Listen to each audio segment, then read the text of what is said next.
Hello, അപ്പോൾ നമ്മളെ ചെണ്ടുമല്ലിയെല്ലാം നല്ല ഉഷാറായിട്ടുണ്ട്. അപ്പോൾ ഇതിന് നല്ല മഴ കാരണം വളങ്ങളൊന്നും കൊടുക്കാൻ പറ്റിയിട്ടില്ല.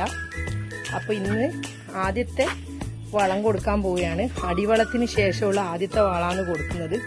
മഴയുള്ളത് കൊണ്ടാണ് കൊടുക്കാൻ പറ്റാത്തത്, അല്ലെങ്കിൽ ഇതിന് മുന്നേ ഞാൻ കൊടുക്കുന്നതാണ്. ഇത് ചാണകമാണ്, ചാണകം പുളിപ്പിച്ച് വെച്ചതാണ് ഒഴിച്ചു കൊടുക്കാൻ പോകുന്നത്.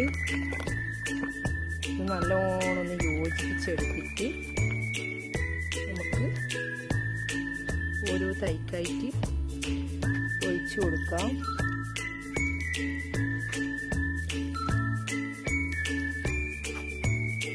ചാണകവും ഗോമൂത്രവും കൂടി മിക്സ് ആക്കി വെച്ചിട്ട് ഒരു 3-4 ദിവസം വെച്ച് പുളിപ്പിച്ചതാണ്. ഇതെല്ലാം ഇനി നടാനുള്ള ചട്ടികളാണ്. ഇനി തൈ കിട്ടിക്കഴിഞ്ഞാൽ നട്ടു കൊടുക്കണം.